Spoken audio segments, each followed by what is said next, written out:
달러가 약세가 됨에도 불구하고 원화도 약세가 되는 아주 좀 특이한 현상이 더 약세. 좀 국내 경제 펀더멘탈 문제가 저는 일단은 가장 크다라고 보고 있고요. 뭐 우리나라 경기에 대한 어떤 하방 리스크 자체가 계속 얘기가 되고 있고 쌍둥이 적자라는 부분이 우리나라도 사실은 현실화되고 있는 뭐 지금 무역 경상수지 적자뿐만 아니라 재정 수지 자체도 뭐 세수 결손 뭐 이런 것들 때문에 더 이제 확대될 거다. 지금 원화를 조금 강세로 끌어갈 수 있는 요인은 그나마 하나 기댈 수 있는 게 이제 중국이 뭔가 좋아져야 되는 건데 그 부분의 힘도 약간은 좀 약해져서 약한 상황들이라서 뭐 미국 경기를 바라보는 시각 자체가 상당히 결국 침체할 거다라는 부분이 거의 이제 공통적인 부분들인데, 그러니까 미국 경기가 여전히 저는 아직은 견조하다라는 쪽에 좀 생각을 하고 있고, 그렇기 때문에 증시나 증시 특히 이런 것들이 여러 가지 걱정이 있지만 걱정의 벽을 계속 타고 올라가고 있다라는 좀 생각을 하고 있고 4월달 체감 지표가 뭔가 크게 흔들리지 않을까라는 이제 우려를 했습니다. 근데 4월달 뉴욕 엠파이어 스테이트 제조업 지수 자체가 완전히 급등을 했고, 미국의 그 주택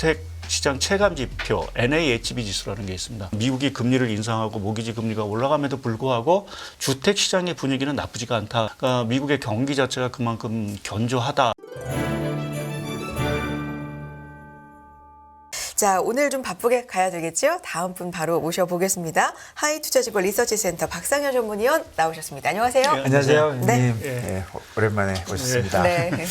다른 얘기보다도 환율 얘기 좀 네. 해주시죠. 환율이 어제 NDF가 어제 제가 밤에 좀 놀랐는데 NDF가 막 1,330원도 가고 막 그러더라고요. 원달러가 저번 주에 한번 내려오더니 다시 또 제자리로 갔네요. 왜 이런가요? 그래서 뭐 결론적으로 말씀드려서 최근에 원화 환율은 저희가 좀 보기 힘든, 그러니까 달러가 약세가 됨에도 불구하고 원화도 약세가 되는 아주 좀 특이한 현상이 더 약세. 좀 나서 저희가 뭐 해석하는 좀 어려움이 좀 있는 것 같은데요. 네. 뭐 기본적으로는 국내 경제 펀더멘탈 문제가 저는 일단은 가장 크다라고 보고 있고요. 뭐 최근에 우리나라 경기에 대한 어떤 하방 리스크 자체가 계속 얘기가 되고 있고. 더구나 지금 우리나라도 사실 이러한 용어가 사실 좀 낯설긴 한데 소위 쌍둥이 적자라는 부분이 우리나라도 사실은 현실화되고 있는 뭐 지금 무역 경상수지 적자뿐만 아니라 재정 수지 자체도 뭐 세수 결손 뭐 이런 것들 때문에 더 이제 확대될 거다. 그래서 뭐 추경도 사실은 얘기가 되고 있는 이러한 상황들이기 때문에 이러한 부분이 일단은 원화에 조금 약세 압력으로 좀 작용하고 있는 것 같고요. 거기에 최근에 뭐 여러 가지 이제 지정학적 리스크, 뭐 앞서도 이제 뭐 여러 가지 이제 국내 뭐 우크라이나와 관련된 얘기도 나왔지만 여러 가지 좀 지정학적 리스크 자체도 그렇게 썩 우호적인 부분들은 좀 아닌 상황으로 좀 판단을 하고 있고요. 그리고 이제 단기적으로 봤을 때는 이게 4월달 이번 주 특히 이제 배당금 송금 주간입니다. 그래서 역송금이 나가는 이제 그러한, 그래서 달러 수요 자체가 이번 주에 조금 집중될 수밖에 없는 시기라는 부분도 조금 이제 원달러 환율을 좀 끌어올리는 요인으로 좀 생각을 하고 있고요. 거기에 조금 하나 이제 기대와 조금 다르게 움직이는 게 좀 저는 엔화 흐름이 아닌가라고 보고 있고요. 이제 신임 총재가 이제 들어오면서 이제 초양적 완화가 조금 이제 후퇴되지 않을까라는 이제 기대감들이 있었는데 뭐 계속 지금 발언 자체가 당분간 유지하겠다라는 어떤 얘기를 하면서 엔화가 계속 조금 약세 흐름으로 가는 것들이 원화에도 일단은 조금 좀 같이 좀 동조화되는 이러한 분위기로 좀 가는 것 같습니다. 그래서 뭐 지금 원화를 조금 강세로 끌어갈 수 있는 요인은 그나마 하나 기댈 수 있는 게 이제 중국이 뭔가 좋아져야 되는 건데 그 부분의 힘도 약간은 좀 약해져서 약한 상황들이라서 전체적으로 좀 원화가 좀 강세로 갈 수 있는 어떤 그런 환경이 조성이 되지 않고 있다라고 봐야 될 것 같습니다. 그렇네요. 하루하루 움직임의 폭이 근데 꽤 커서 원달러 환율 같은. 근데 뭐 말씀드린 대로 뭐 이번 주는 조금 지난주 이번 주는 조금 이제 배당금 역송금 하는 좀 시기라서 아무래도 조금 달러 수요 자체가 다른 시기에 비해서 조금 많은 주로 좀 보셔도 아마 이번 주 뭐 다음 주까지는 조금 변동성 자체가 조금 있을 수 있는 상황으로 봐야 될 것 같습니다. 그리고 시간적으로 보면 어제는 사실 장 끝난 이후에 그 윤석열 대통령 관련된 뉴스가 나오면서 사실 좀 올리긴 했어요. 그러니까 그게 좀 안정되면 좀 내려올 수도 있고 잘 모르겠습니다. 예, 뭐 지난주에도 또 이제 정부 한은하고 이제 국민연금하고 이제 그 외화 스와프를 체결하면서 조금 이제 안정을 좀 시킨 부분들도 있고 지금 뭐 추가적으로 여기서 더 급등한다 말씀드리긴 조금 이제 좀 애매한 레벨대인 것 같습니다. 그러니까 지금 뭐 아무래도 달러가 그래도 약세인 상황들이고 뭐 유로화 같은 경우는 거의 지금 1.1달러를 거의 이제 회복하는 이러한 모습들이어서 여기서 추가적인 어떤 뭐 악재가 나오지 않는 이상은 뭐 추가적으로 조금 상승할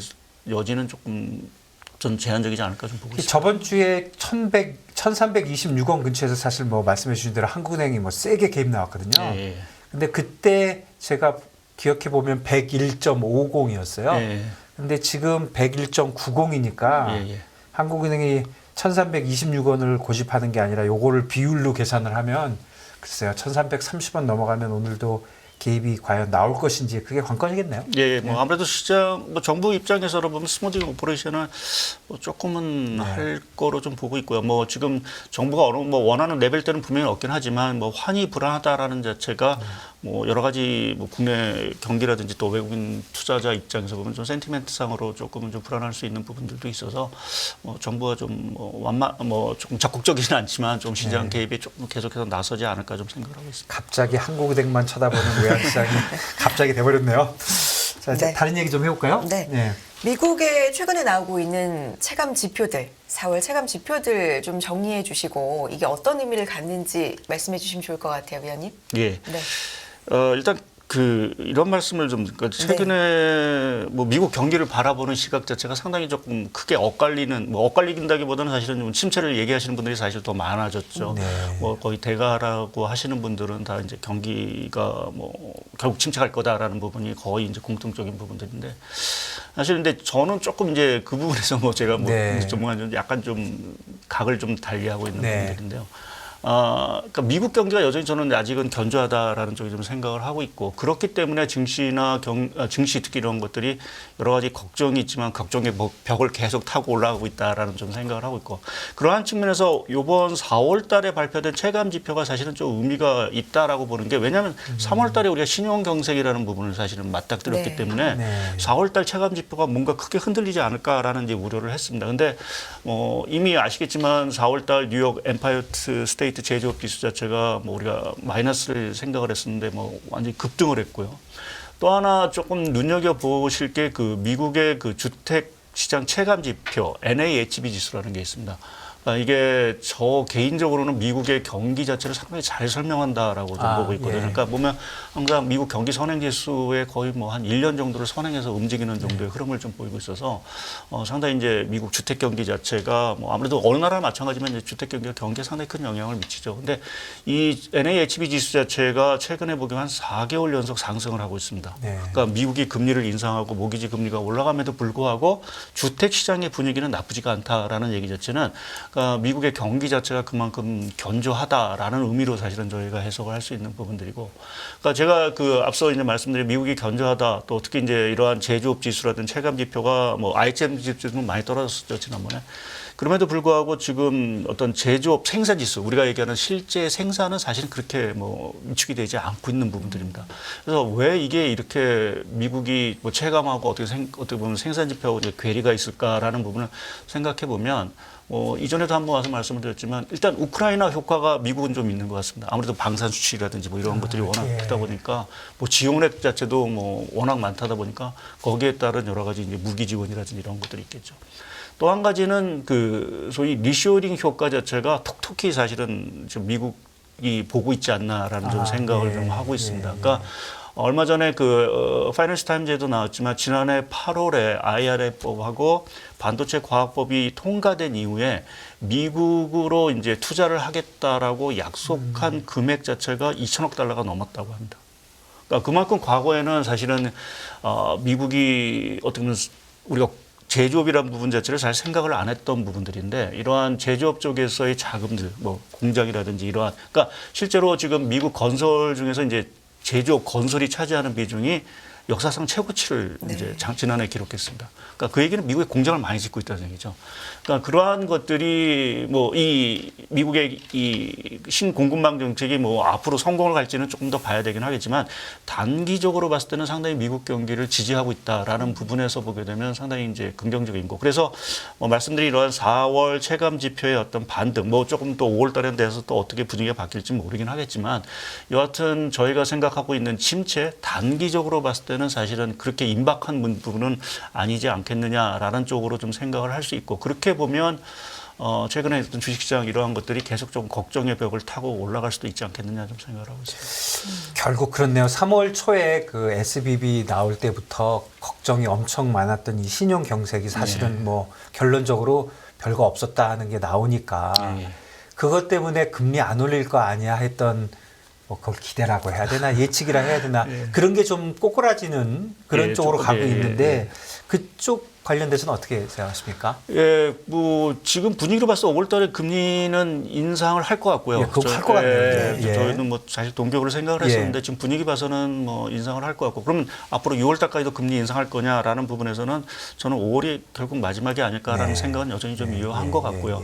뭐 여러 가지 이제 경제적인 문제 또 이제 신용 경색 문제도 뭐 있는 부분들이지만 뭐 연준이 가장 중요시하고 있는 이 물가와 관련된 부분 저는 2분기에 사실은 물가 둔화폭이 조금 더 강하게 나올 수 있다라는 좀 생각을 좀 하고 있고요. 그 근거는 뭐 우리가 얘기하는 뭐 임금 상승이라든지 뭐 임대료 이러한 부분의 영향도 분명히 있긴 하지만 최근에 조금 눈에 띄는 게 미국의 그 M2 증가율이 역사상 마이너스로 간 몇 개월쯤 마이너스로 보고 있습니다. 그러니까 이게 통계 작성 이후 처음 있는 현상이거든요.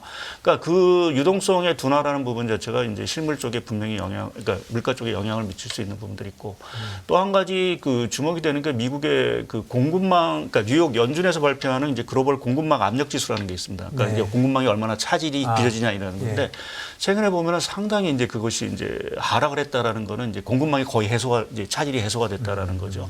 그래서 그 부분에 대한 영향들, 그 공급망 차질이라는 것이 하나 또 저희가 확인되는 게 어제 이제 발표가 됐는데 유럽의 자동차 판매가 전년 동월비 29%가 늘어났습니다. 네.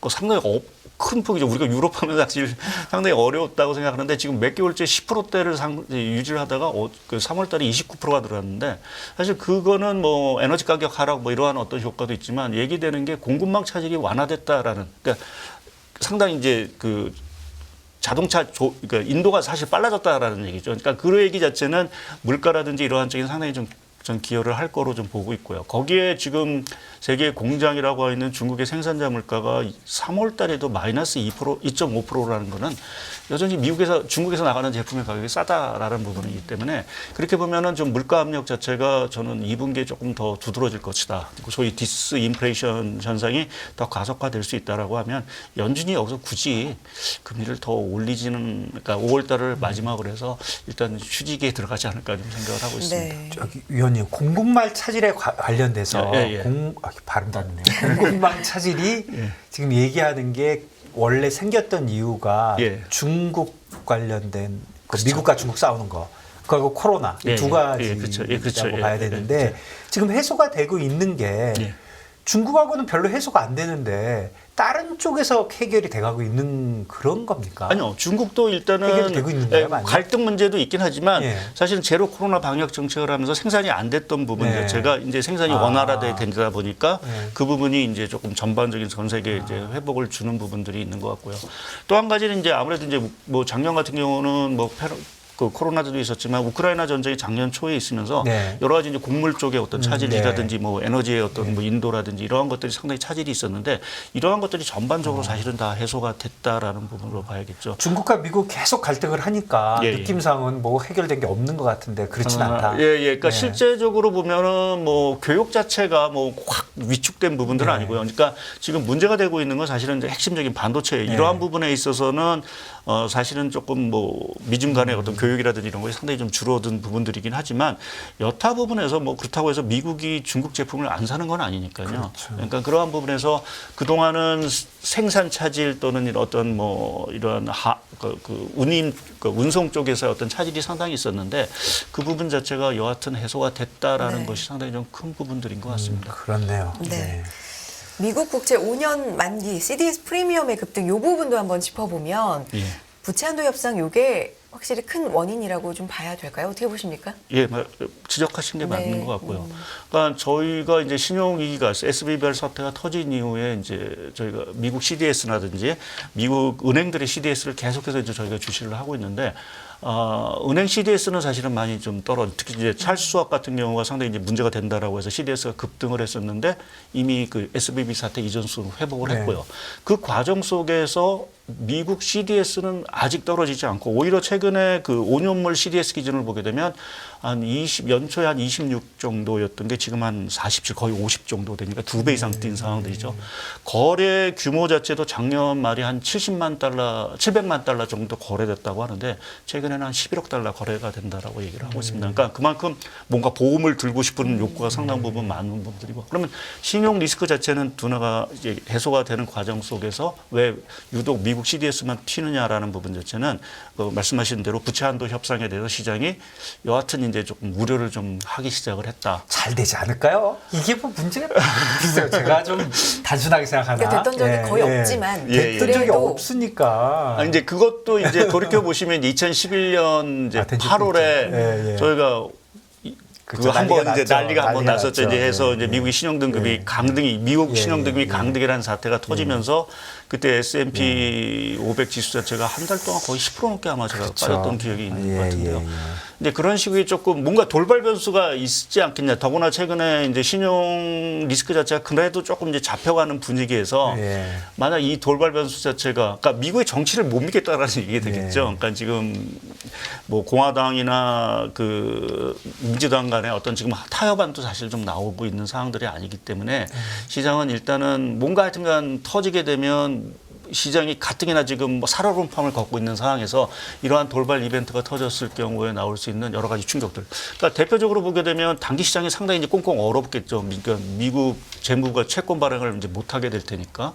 단기 채권을 발행을 못하게 되니까 만약 이 부채 한도 없이 실패하게 되면 그렇게 되면 이제 최근에 돈들 자체가 다 MMF로 다 쏠려 들어갔는데 그렇게 되면 MMF에서 사실은 손실이 상당히 부분 날 수 있는 부분들이고요. 근데 그런 것들이 시장의 혼란을 상당 부분 일으킬 수 있어서 시장이 그러한 부분에서 일단은 좀 보험을 계속 들고 있는 부분들인 것 같습니다. 근데 뭐 말씀하신 대로 이게 저도 그렇지만 뭐 정치인도 그렇고 이게 충격을 과연 이제 스스로 촉발할 거냐라는 부분에서는 저도 사실은 좀 뭐 그렇지는 않지 않겠느냐라는 쪽에 좀 생각을 하고 있는데 뭐 여하튼 시장이 그거를 뭐 계속해서 주시를 하고 있는 상황들이기 때문에 저희가 무시는 할 수 없는 상황들이고, 근데 지금 앨런 의장 자체는 한 6월을 데드라인으로 얘기를 하고 있는데 지금 IB 쪽에서는 그래도 미국의 현금 잔고가 그러니까 재무부 갖고 있는 현금 잔고가 7월, 8월까지는 견딜 수 있을 거다라는 얘기를 또 하고 있는 상황에서 그 시점도 사실은 조금 애매합니다. 그래서 이제 부채 한도선이 꼭 6월 초에 이게까지 타결을 해야 되는 건지 아니면 조금 더 시간이 있는 건지는 저희가 미국의 어떤 현금 그 상황들 이러한 것들을 좀 지켜보면서 그거를 좀 판단을 좀 해야 될 것 같습니다. 저는 질문 하나 있는데요. 이게 CDS가 오르는 거는 그래도 뭐 로또를 산다, 뭐 보험을 든다 좀 이해를 하는데 그럼 이거 관련된 것이 주식시장에 영향을 지금 현재 주고 있는 건가요? 아직은 주고 있지는 않다라고. 그러니까 만일에 예를 들어서 진짜 질문은 이게 만일에 해결되면 주식이 오르나요? 저는 오를 수는 있다고 생각합니다. 왜냐하면 그 국채 금리 이런 것들이 좀 하락이 될 수 있는 부분들이 있어서 그것이 아마 주식시장에 그래도 조금 긍정적으로 영향을 미칠 것 같고, 또 이제 이러한 것들이 해소가 된다라는 것 자체는 기본적으로 경기 침체에 대한 우려를 그나마 조금 경감시켜 줄 수 있는 부분들도 있고, 또 제가 말씀드린 그 뭐 미국의 지금 뭐 여러 가지 지금 재정 지원 정책, 조세 인선 지원 정책도 계속 뭐 단기적으로 중단이 된 뭐 이게 부채 한도 없이 협상이 됐다고 다 중단이 되는 건 아니지만 단기적으로 이제 좀 이제 끊어질 수 있는 부분 자체를 계속 연결시킬 수 있다라는 부분에서 보면 주식 시장에는 일단 뭐 지금 호재가 없는 상황이기 때문에 그나마 이런 것들이 터지면 좀 호재 쪽으로 좀 작용하지 않을까 좀 보고 있습니다. 이거 관련돼서 사실 그 저희 뭐 보도 같은 걸 보면 뭐 엄청난 것처럼 얘기하는 것도 있는데 뭐 잘 모르겠습니다. 뭐 사람마다 의견이 다르지만. 글쎄요, 모르겠습니다. 확률이 높든 낮든 어쨌든 살아있는 불확실성이긴 그건 하니까. 확실하죠. 그러니까 저희가 뭔가 하여튼 이 돌발 변수가 하여튼 생기는 걸 이렇게 버리는 게 아니라서 저도 사실은 뭐 이게 분석을 사실 해서 저도 자료를 안 쓰고 있는 것들이 뭐 결국 타결이 되면 끝나는 건데 뭐 이거를 뭐 사전에 벌써 우려할 필요는 없지 않겠느냐라는 쪽인데 이제 헤지펀드라든지 이런 쪽은 뭔가 좀 계속 보험을 들고 싶은 생각들이 좀 있는 것 같고 그런 것들로 또 이제 어떤 단기 이익을 좀 얻고 싶은 생각도 좀 있는 것 같고요. 자, 위원님 마무리를 좀 해야 될 것 같은데요. 어쨌든 최근에 뭐 아까도 표현해 주셨습니다만 불안의 벽을 타고 오르는 시장, 그렇게 최근 며칠간은 또 움직임도 굉장히 적고요. 어떤 걸 보면서 시장을 좀 운영해 나가야 될지 실적도 그렇고 뭐 침체 쪽도 그렇고 금리 쪽도 그렇고 네. 생각할 게 참 많습니다. 예, 뭐 저희가 뭐 하반기까지 뭐 지금 생각하기엔 너무 좀 많고 일단 2분기 중에 이제 주식시장이 좀 올라가기 위한 뭐 결국 모멘텀이 하나 필요한 것 같고요. 네. 저희가 연초에 좀 저희가 상반기에 주식시장이 좀 그래도 괜찮을 수 있다라고 말씀드린 세 가지 조건 중에 하나가 미국의 이 금리 인상 중단 가능성, 네. 하나는 유럽의 리스크 완화, 네. 하나는 이제 중국의 리오프닝 효과인데 네. 뭐 두 가지 정도는 뭐 유럽이나 미국은 어느 정도 이제 가셔야 됐다라고 보고 이제 남은 게 중국인 것 같습니다. 그러니까 그래서 지금 뭐 1분기 성장률이 서프라이즈를 기록했지만 내용적으로 보게 되면 뭐 생산이나 투자는 사실은 기대에 못 미친 부분이 우리나라에는 사실은 그렇게 큰 혜택이 없기 때문에 시장이 밋밋하게 반응을 한 것 같고요. 그렇지만 지금 2분기 성장률에 대해서 뭐 시장이 기대하는 건 최소 7%, 뭐 맥시멈으로 봤을 때 8% 이상을 지금 생각을 하고 있기 때문에 그 정도 성장률이 나오면 그래도 뭐 떡고물이 조금은 우리 쪽에도 떨어질 수 있는 부분들이 있어서 그렇게 보면 지금에서 좀 저희가 바라야 되는 부분 자체는 지금 다른 쪽의 어떤 모멘텀보다는 중국의 생산이나 투자가 본격적으로 회복된다라는 신호가 나오면 우리나라 수출 결과가 개선된다는 신호가 이제 될 거고 그것이 결국은 뭐 앞으로 장을 결국 올릴 수 있는 거는 반도체인데 반도체 업황이 살아난다는 어떤 희망이 사실은 보이기 시작을 할 거고 그렇게 되면 장이 조금은 더 추가적으로 상승할 수 있는 부분들이 있어서 결국 중국 모멘텀을 좀 보시자라는 점 말씀드리겠습니다. 알겠습니다. 중국과. 거기까지. 네, 여기까지. 저희가 좀 짧아졌어요. 전에보다. 그래도 압축적으로 예, 잘 압축적으로 정리를 네, 해주셨습니다. 엄청 압축적으로 해주셨습니다. 네, 하이투자지구 리서치센터 박상현 전문위원 함께했습니다. 고맙습니다. 감사합니다. 금융투자로 돈 벌기 쉽지 않으시죠? 그런데 불가능한 것도 아니죠. 글로벌 IB 트레이더의 눈으로 본 더 넓은 금융의 세계, 그들의 투자의 기술 정말 궁금하지 않으십니까? 여러분들을 응원합니다.